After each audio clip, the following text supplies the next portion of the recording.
ঠিক আমি হত্যা করেছিলাম, তার মা বাবা ছিল খুবই ভালো মানুষ, নেককার পরহেজগার আল্লাহওয়ালা খোদাভীরু মানুষ। কিন্তু মহান আল্লাহ রাব্বুল আলামিন আমাকে জানিয়ে দিয়েছেন যে এই বাচ্চা ভবিষ্যতে নমরুদ আর ফিরাউনের মতো পৃথিবী বিখ্যাত কাফের হবে, আল্লাহ তাআলার সাথে নাফরমানি করবে, মা বাবার সাথে নাফরমানি করবে, তার জান্নাতি মা বাবাকে জাহান্নামে নিয়ে যাবে। এই কারণে মহান আল্লাহ রাব্বুল আলামিন আমাকে হুকুম দিয়েছেন যে এই বাচ্চাকে তুমি হত্যা করো। এই বাচ্চার বদৌলতে আমি আল্লাহ ওই বাচ্চার মা বাবাকে ওর চাইতে অনেক জ্ঞানবান, অনেক সুন্দর আর অনেক সুদর্শন নেককার সন্তান দান করব।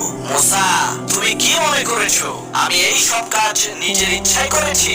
কখনোই না। এই সমস্ত কাজ আমি মহান আল্লাহ রাব্বুল আলামিনের ইচ্ছায় করেছি, আল্লাহ তাআলার হুকুমে করেছি।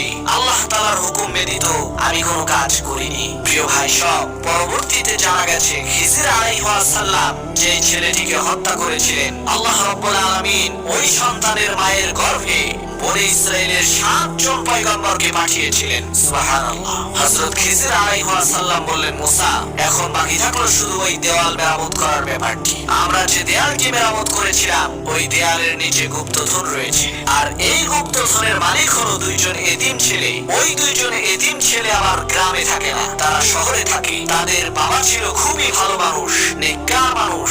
তাদের বাবা ইন্তেকালের আগে তাদের দুজনকে বলে দিয়ে গেছে যে অমুক গ্রামে অমুক দেয়ালের নিচে তোমাদের জন্য গুপ্তধন রেখে দিয়েছি, কিন্তু সেই গুপ্তধন তোমরা এখনই বের করতে যেও না, যখন তোমরা বড় হবে তখনই বের করবে, না হয় তোমাদের সেই গুপ্তধন তোমাদের আত্মীয় স্বজন অথবা তোমাদের পাড়া প্রতিবেশীরা জোরপূর্বক তোমাদের কাছ থেকে ছিনিয়ে নেবে। হযরত খিজির আলাইহিস সালাম বললেন, হে মুসা, মহান আল্লাহ রাব্বুল আলামিন আমাকে ওই দেওয়ালটা মেরামত করার জন্য হুকুম করেছেন, আমি নিজের ইচ্ছায় মেরামত করিনি, আল্লাহ তাআলার হুকুমে করেছিলাম। কারণ মহান আল্লাহ রাব্বুল আলামিন ওই নেককার লোকের সম্পদকে হেফাজত করতে চেয়েছিলেন।